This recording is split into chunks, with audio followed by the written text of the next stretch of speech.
사도행전 10장 24절부터 34절입니다. 이튿날 가이사랴에 들어가니 고넬료가 그의 친척과 가까운 친구들을 모아 기다리더니 마침 베드로가 들어올 때에 고넬료가 맞아 발 앞에 엎드려 절하니 베드로가 일으켜 이르되 일어서라 나도 사람이라 하고 더불어 말하며 들어가 여러 사람이 모인 것을 보고 이르되 유대인으로서 이방인과 교제하며 가까이 하는 것이 이 법인 줄을 너희도 알거니와 하나님께서 내게 지시하사 아무도 속되다 하거나 깨끗하지 않다 하지 말라 하시기로 부름을 사양하지 아니하고 왔노라.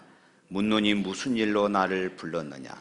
고넬료가 이르되 내가 사흘 전 이맘때까지 내 집에서 제9시 기도를 하는데 갑자기 한 사람이 빛난 옷을 입고 내 앞에 서서 말하되 고넬료야 하나님이 내 기도를 들으시고 내 구제를 기억하셨으니 사람을 요바에 보내어 베드로라 하는 시몬을 청하라.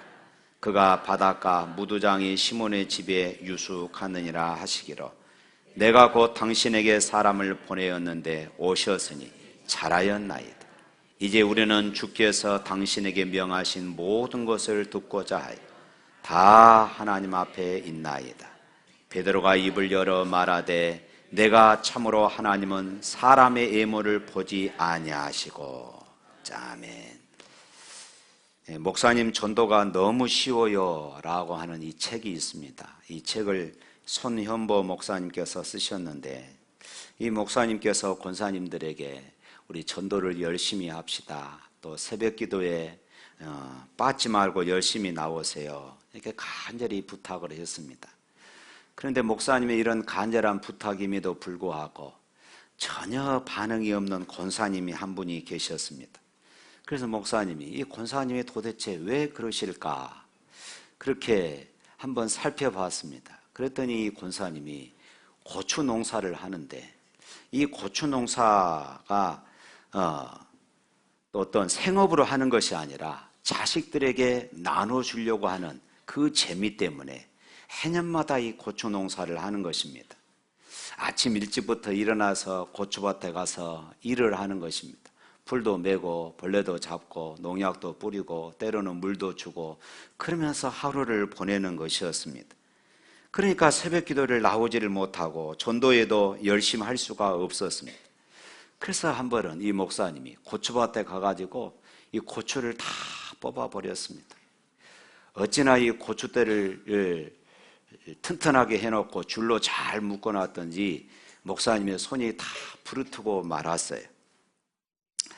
그 권사님이 고추밭에 가보니까 고추밭에 지금 고추대가 다 뽑혀 있는 것을 보고 그 자리에서 기절할 뻔했습니다. 낙심이 돼가지고 힘이 쭉 빠져서 집에 와서 이렇게 늘어져 있는데 목사님이 신방을 갔습니다. 목사님께서 이렇게 말했어요. 도대체 왜 그러십니까? 모른 척 시치미를 떼었어요. 그랬더니 여차 누가 고추대를 다 뽑아버렸습니다. 그랬더니 목사님께서 내가 다 뽑아버렸습니다. 권사님이 그 이야기를 듣고 깜짝 놀랐어요. 그리고 목사님에게 따지듯이 이렇게 물었습니다. 목사님이 왜 우리 고추밭을 다 뽑아버렸습니까? 그래서 목사님이 권사님에게 이렇게 물었어요. 제가 하나만 물어볼 테니 대답해 보십시오. 권사님, 지금 고추밭 때문에 심장이 떨리고 치가 떨려서 말을 못한다고 하시는데 예수 믿고 너무나도 좋아서 오늘처럼 심장이 떨린 적이 있으십니까? 주님은 마지막까지 증인이 되라, 모든 족속을 제자 삼으라, 온 천하를 다니며 복음을 전하라고 하셨는데 그런데 권사님은 복음을 전하다 죽을 영혼이 복음을 받아들여서 너무나도 좋아서 심장이 떨린 적이 있으십니까? 옆 사람이 지옥 가는 것이 너무나도 안타까워서 오늘처럼 떨린 적이 있습니까? 그 권사님은 한참을 이 목사님 말씀을 듣고 있다가 목사님 앞에 무릎을 꿇었습니다. 목사님, 제가 잘못했습니다. 이 고추밭이 무엇이라고? 이 고추가 뭐라고? 지금까지 제가 이렇게 온갖 정성을 다 쏟았는지 모르겠습니다. 그런데 그 시간 하나님께서 이 권사님의 마음에 감동을 주신 것이었습니다. 그리고 중요한 결단을 하셨어요. 그리고 그 다음 날부터 이 권사님이 새벽기도도 열심히 나오고 그리고 전도도 열심히 했다는 것입니다. 그런데 그러고 나서 그 교회 안에 고추 농사를 짓던 성도들이 다 새벽기도 나왔다는 것이에요. 혹시나 목사님이 자기 밭에 고추를 다 뽑아버릴까 봐 이제서야 웃으시네. 우리 교인들 고추 농사 지신 분들 없지요? 예, 오늘 본문은 이방인을 향한 이 전도의 중요한 핵을 긋는 그런 사건을 기록하고 있어요. 베드로와 로마 군대 장관이었던 이 고넬료의 만남이었습니다. 이 고넬료가 어떤 사람인가 오늘 성경을 보면은 그렇게 말하고 있어요. 10장 1절 말씀 한번 볼까요? 10장 1절 말씀. 가이사라에 고넬료로 하는 사람이 있으니 이달랴 부데라 하는 군대의 백부장이라. 그런 백부장이었습니다. 로마가 지금 이때 당시에는 로마가 이스라엘을 지배하고 있을 때였습니다. 그때 이 가이사라 지방에는 로마의 군대가 주둔하고 있었는데 이 고넬료는 바로 그 군대의 백부장으로 100명의 군사들을 거느리고 있는 그런 장군이었던 것입니다. 우리가 과거에 일본의 지배를 받고 있었기에 일본 순사들의 그 권력, 일본 순사들의 그 위세가 얼마나 등등했는지 하는 것들을 우리 연세 드신 분들은 다 아실 것이고 또 우리 젊은이들은 역사를 통하여서 다 알고 있을 것입니다. 그래서 우리가 어릴 적에 부모들은 아이들이 울면은 이렇게 말했어요. 야, 일본 순사가 와서 잡아간다. 이런 말을 하면은 아이들이 울음을 그쳤다고 그럽니다. 바로 고넬료는 그런 부대의 사람이었던 것이지요. 또 고넬료는 어떤 사람이었느냐? 2절 말씀 읽어볼까요? 그가 경건하여 온 집과 더불어 하나님을 경외하며 백성을 많이 구제하고 하나님께 항상 기도하더니. 고넬료는 경건한 사람이었습니다. 고넬료는 로마의 군대 지휘관으로서 사생활이 문란할 수도 있었음에도 불구하고 그런 경건했어요. 온 집으로 더불어 하나님을 경외하는 사람이었습니다. 로마 군대 지휘관으로서 자기네 군인들의 수레바퀴 아래 짓밟힌 유대나라 민족의 종교를 신봉한다는 것은 참으로 어려운 일입니다. 더군다나 당시 로마 황제는 살아있는 신으로 추앙받는 그런 시절이었습니다. 그래서 그 시절에 많은 크리스찬들이 로마 황제를 신으로 그렇게 숭배를 거부하다가 얼마나 많은 성도들이 순교를 당했습니까? 그러니까 로마 군대의 지휘관으로서 로마 황제 이외의 신을 믿는다는 것은 로마 황제에게 반역을 하는 것으로 보여져서 잘못하면은 자신의 신분뿐만 아니라 죽음에까지 이를 수 있는 이런 상황이기도 했습니다. 하지만 고넬료는 온 집으로 더불어 하나님을 경외하는 사람이었다. 그리고 구제를 많이 하고 또 기도하는 사람이었습니다. 그런데 그가 하루는 기도하는 중에 하나님의 사자로부터 지금 사람들을 요빠에 보내서 그곳에 베드로를 청해라 하는 이 명령을 받습니다. 고넬료는 의심하지 않고 종들을 이제 하나님이 지시하는 그곳으로 보냈어요. 기도하고 있는 고넬료에게 나타나서 요빠에 있는 베드로를 청하여 오라고 명령하신 그 하나님께서는 같은 시간에 요빠에서 기도하고 있는 베드로에게 나타나셔서 이제 보자기에다가 유대인들이 싫어하는 그런 음식들을 싸서 하늘에서부터 내려주는 그런 환상을 보게 하십니다. 그리고 이것을 먹으라. 이것은 베드로를 이방인인 고넬료의 가정에 보내시기 위하여서 당시 유대인들은 이방인들에 대한 아주 지나친 이런 편견들을 가지고 있었습니다. 이방인은 죄인이다. 이방인은 지옥에 뗄 까니다. 이 정도로 생각하고 있었는데 그 이방인에 대한 그런 편견을 깨는 그런 환상이었던 것입니다. 그래서 베드로가 고넬료의 가정에 도착해 보니까 많은 사람들이 그곳에서 기다리고 있었어요. 오늘 24절 말씀 한번 읽어볼까요? 24절. 이튿날 가이사랴에 들어가니 고넬료가 그의 친척과 가까운 친구들을 모아 기다리더니, 고넬료는 베드로가 올 것을 고대하고 기다리면서 자기 가족들, 그리고 가까운 친척들, 그리고 주변의 친구들, 그리고 그 집안에 있는 종들과 부하들까지 다 불러 모았습니다. 그는 자신만이 아니라 자기의 가족과 자기의 친구들까지 함께 말씀을 듣기를 원했습니다. 함께 구원받기를 원하는 마음이 있었고 함께 은혜 받기를 원하는 마음이 있었기에 그들을 자기 집으로 이렇게 초대한 것입니다. 사랑하는 성도 여러분, 하나님은 우리만이 아니라 우리 가족 모두가 구원받기를 원하십니다. 할렐루야. 그래서 예수를 모르는 사람이 예수를 믿고 나서 거듭나면은 제일 먼저 가족의 구원을 생각하게 되는 것이지요. 예수 믿고 난 다음에 가장 먼저 주시는 삶의 변화는 가정의 구원을 먼저 생각합니다. 그래서 가족들의 구원을 위해서 그때부터 기도하는 것이지요. 노아 시대에 하나님께서 홍수로 이 세상을 심판하셨는데 그때도 하나님께서 노아에게 이렇게 말씀하셨어요. 노아야, 내 온 집이 방주로 들어가라. 하나님은 노아뿐만 아니라 노아의 가족이 구원받기를 원하셨어요. 그래서 그들을 방주 안으로 들이신 것이었습니다. 사랑하는 성도 여러분, 여러분이 예수 믿고 난 다음에 가정의 구원을 위해서 기도하지 않으신다면 여러분들은 구원과 상관없는 그런 사람일 수도 있습니다. 생각해 보세요. 사랑하는 남편이 없는 그런 천국을 한번 생각해 보십시오. 사랑하는 자녀들이 천국에 없다는 것을 한번 생각해 보십시오. 사랑하는 부모가 천국에 없다는 것을 한번 생각해 보십시오. 생각만 해도 끔찍하지 않습니까? 고넬료는 베드로가 자기 집으로 올 것을 확신하고 일가와 가까운 친구들에게 이 사실을 알렸습니다. 그리고 자기 집으로 초대했어요.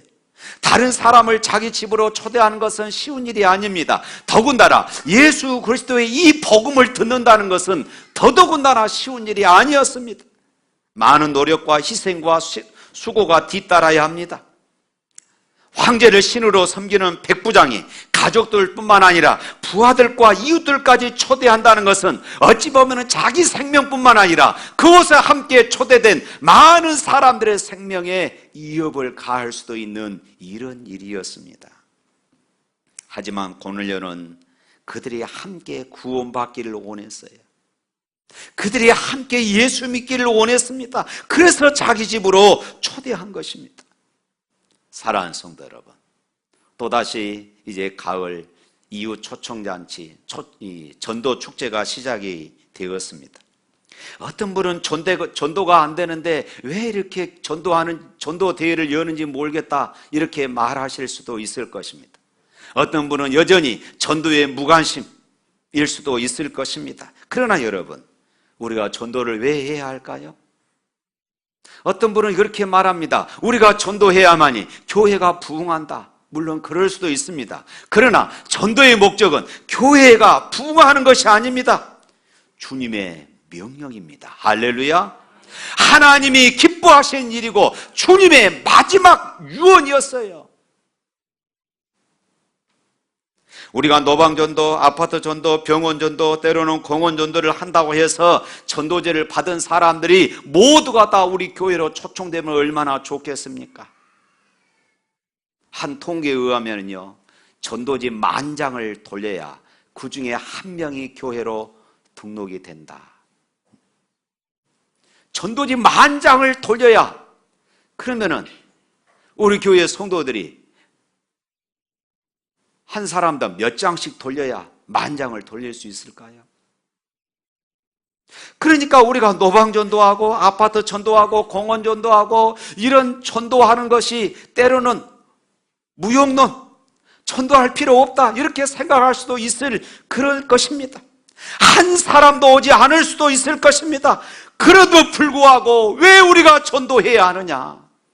주님의 명령이고 하나님이 기뻐하신 일이기 때문인 줄로 믿습니다.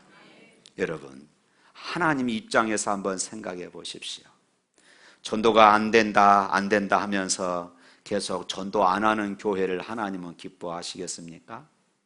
아니면은 전도 안 돼도 그래도 주님의 명령이고 하나님이 기뻐하신 일이기 때문에 전도하자 해보자, 하면 된다, 할 수 있다 라고 외치며 전도에 불타는 그런 교회를 기뻐하시겠습니까? 여러분 같으면은 어느 교회에 복을 주시겠어요? 어느 교회에 영혼들을 보내주시겠습니까? 하나님은 우리를 이 세상에서 부르셨습니다. 그리고 거듭나게 하셨고 우리를 하나님의 자녀로 삼아 주셨습니다.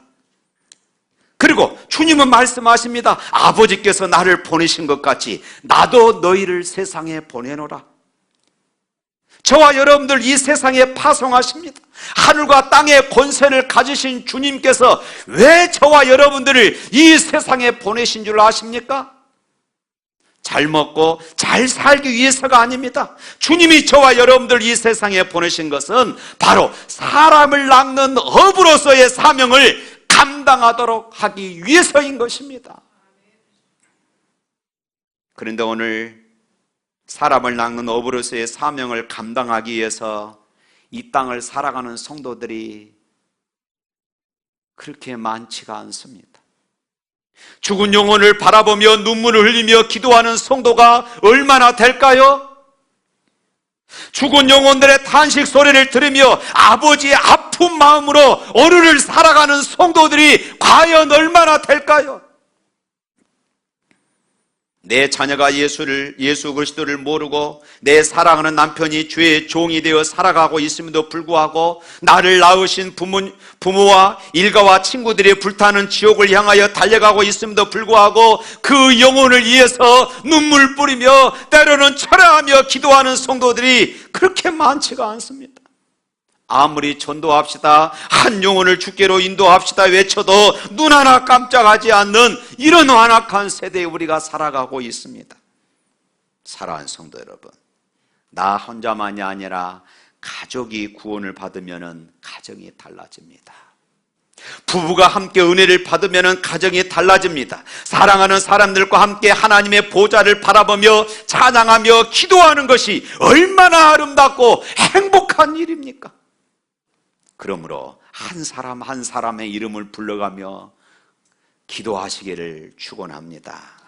그리고 정중히 그들을 초청하십시오. 여러분이 사랑하는 사람들에게 줄 수 있는 최고의 선물은 영생인 줄로 믿습니다. 최고의 선물은 예수 그리스도를 알게 하는 것이에요. 오늘 25절 말씀 읽어보겠습니다. 25절 말씀. 마침 베드로가 들어올 때에 고넬료가 맞아 발 앞에 엎드려 절하니. 고넬료는 베드로를 처음 보는 순간 그 앞에 엎드려 절했다. 당시 문화적인 관습으로 보면은 손을 맞잡고 맞아들이거나 안 그러면 서로 얼싸안고 얼굴을 부벼대는 것이 인사법이었습니다. 그런데 고넬료는 그렇게 하지 않았어요. 베드로의 발 앞에 엎드렸습니다.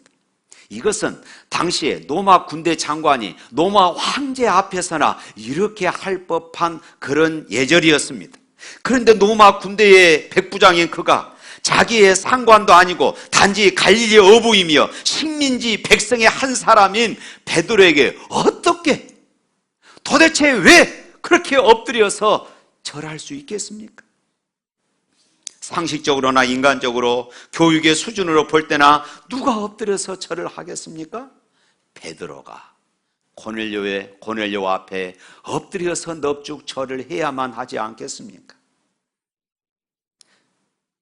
그런데 로마 군대 장관인 고넬료가 베드로 앞에 엎드렸던 것이에요. 그러면 왜 고넬료는 베드로 앞에 엎드려 절을 했을까요?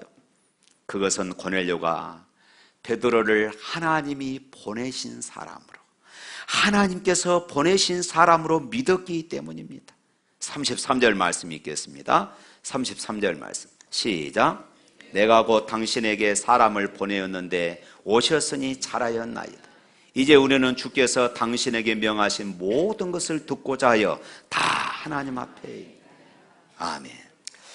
여러분, 고넬료가 지금 뭐라고 말합니까? 우리는 지금 당신의 말을 듣기에 여기 이 자리에 있다, 이렇게 말하지 않았습니다. 우리는 주께서 당신에게 명령하신 모든 것을 듣고자 하나님 앞에 있다, 이렇게 말하고 있는 것이에요. 자기가 듣고 싶고 자기가 원하는 말을 듣기 위해서가 아니라 하나님이 보내신 사자의 입을 통하여 하나님이 주신 말씀을 듣고자 이 자리에 앉아 있습니다. 할렐루야. 사랑하는 성도 여러분, 고넬료의 이 같은 모습은 그가 얼마나 하나님의 은혜를 사모했는지를 알 수 있는 그런 모습이었습니다. 고넬료는 정말로 겸손한 사람이었어요. 하나님은 이렇게 겸손한 사람들에게 은혜를 베푸심을 믿으시기를 바랍니다. 그러면은 베드로가 이곳에 와서 어떤 복음을 전했을까요? 36절에 보면은 화평의 복음을 전했다고 했습니다. 38절 말씀 보면은 눌린 자를 자유케 하는 자유의 복음을 전했습니다. 39절에 보면은 예수님이 십자가에 달려 죽으시고 부활하셨다는 대속의 복음을 전했습니다. 43절 말씀에 보면 43절 다 같이 읽어보겠습니다. 그에 대하여 모든 선지자도 증언하되 그를 믿는 사람들이 다 그의 이름을 힘입어 죄 사함을 받는다 하였더라. 죄 사함의 복음을 전했어요. 용서의 복음. 그때 성령께서 말씀을 듣는 모든 사람들에게 임했어요. 44절 말씀입니다. 베드로가 이 말을 할 때에 성령이 말씀을 듣는 모든 사람에게 내려오시니, 성령께서 언제 내려오셨다고요? 말씀을 들을 때입니다. 성령과 말씀은 항상 동시에 역사합니다. 말씀은 항상 성령을 통하여 우리 가운데 역사하셔요. 그래서 말씀을 듣는 시간이 참으로 중요합니다. 말씀을 들을 때 성령이 역사하시는 것이에요. 오늘 이 자리에 하나님 말씀이 선포되어질 때에 성령께서 여러분들의 심령 가운데 역사하실 것을 믿으시기를 축원합니다. 그런데 이 사건을 보고 깜짝 놀란 사람들이 있었습니다. 바로 45절 말씀입니다. 한번 읽어봅니다. 베드로와 함께 온 할례 받은 신자들이 이방인들에게도 성령 부어주심으로 말미암아 놀라니. 말씀을 듣는 사람에게 성령이 임하시는 이 사건을 보고 유대 그리스도인들이 깜짝 놀랐습니다.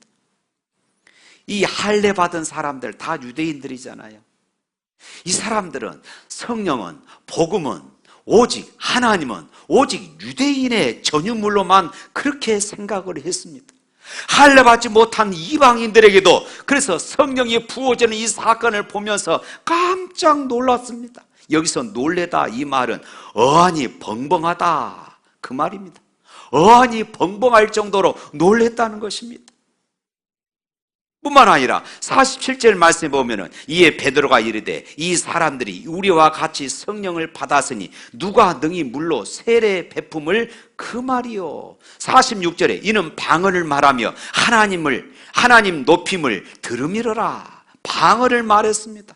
이 말은 방언을 해야 구원을 받았다 그 말이 아닙니다.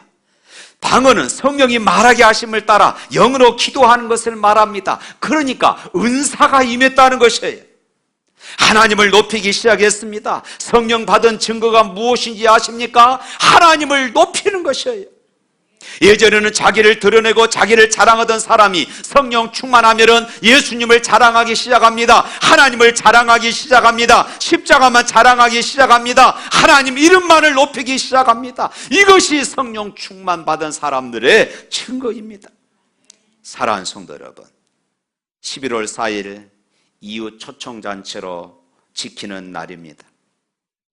그동안 하나님의 은혜와 사랑을 받기만 하고 사람을 낚는 어부로서의 사명을 놓쳐버리고 사신 분들, 다시 한번 이 가을 회복할 수 있기를 바랍니다.